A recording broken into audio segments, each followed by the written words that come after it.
going to go right to the point about this election, because this is not a difficult election to understand. It really isn't. It's pretty straightforward. We are fighting to decide the future identity of our nation. The governor touched upon that a moment ago. That's what this election's about. This is a referendum on who we are going to be over the next decade and century. Is America going to continue to be exceptional and unique, or is it going to become like everybody else? Our exceptionalism is not hard to understand. We have extraordinary political freedoms. We have this free enterprise system that has made us the most prosperous people in the history of the world. But let me tell you how appropriate that we are in this restaurant here today. Because this restaurant and this family who is hosting us here and this establishment signifies everything that makes America exceptional. And here's why.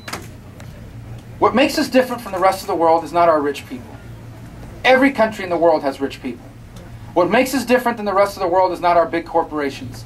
Every country in the world has big corporations. What sets us apart from the rest of the world is that this is a place where you can start a business out of the spare bedroom of your home.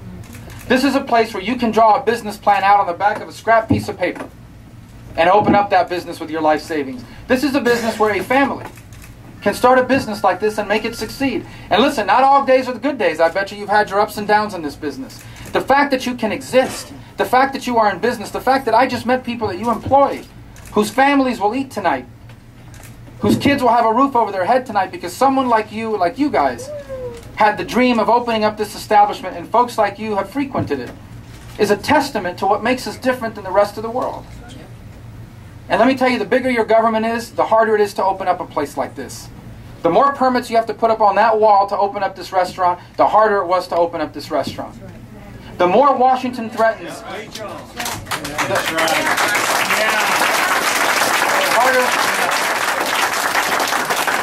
the more these politicians in Washington threaten to raise his taxes next year, the harder it is for him to hire more people. The weirder they get on these health care bills that they pass with the strange requirements that are contained therein, the harder it is for him to calculate what it will cost him next year just to stay in business, much less hire people.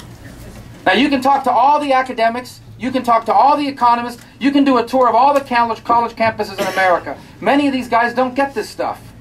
I laugh when I read about politicians talking about job creation. Politicians don't create jobs. Jobs are created by people like this, from all walks of life, who have a dream and the opportunity to pursue it.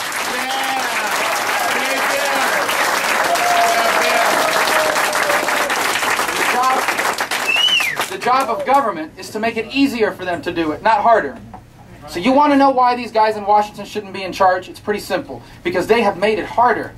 Because over the last 18 months, it has gotten harder to be in business. It has gotten harder to start a business or grow an existing business. Quite frankly, it has gotten harder to do this. Not easier. Their policies have made it harder. Now, we're not anarchists. There's a role for government to play. There's a role for government. But government's role is not to get in the way of the private sector. Government's role is not to roam the countryside of America trying to figure out which problems can the federal government solve for you today.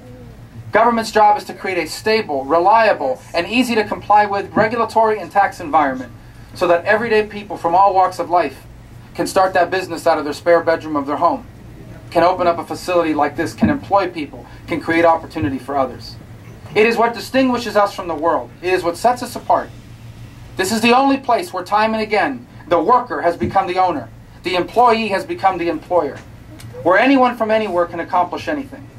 And this election is a choice about whether we want to continue to be that or whether we are prepared to become like everybody else. But if there's anyone here today that wants their next U.S. Senator to be a supporter of the current direction of our country in Washington, I am not your candidate. If what you're looking for is someone that's going to go to Washington and support this agenda, I'll tell you right now, I'm not going to be your guy. If, on the other hand, you want your next U.S. Senator to be someone that will go to Washington, stand up to this agenda, call it out for what it is, and offer in its place a clear alternative, I'm the only one running that's offering to do that. And that's what the choice is.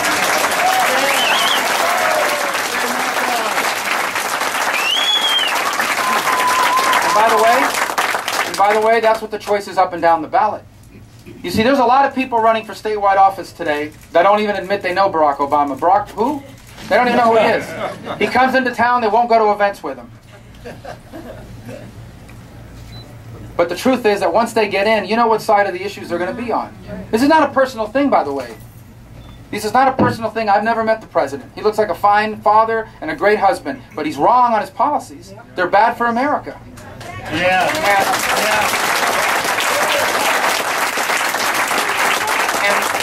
And the other people on the statewide ballot, as much as they deny knowing who he is, they support this stuff. And they'll be right there alongside him, not just supporting him, but raising money in the future, using their positions of power to raise money in the future for other candidates that will support this agenda. Right.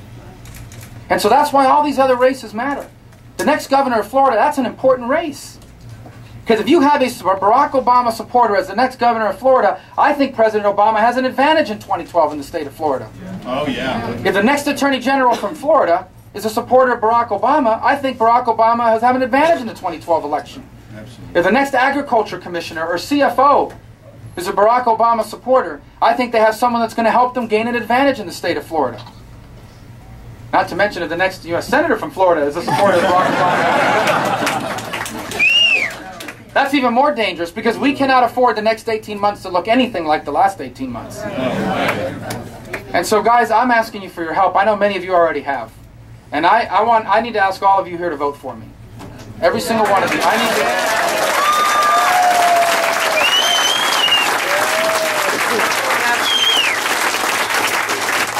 The second thing I'm asking you to do is vote for our ticket. We have a phenomenal ticket. I am proud of the men and women that I am campaigning with across the state of Florida. It is the most exciting collection. It's not just because I'm on it. I'm just telling you. Exciting group of candidates this party has offered in a very long time, and I'm proud to be a part of this ticket, up and down this ticket.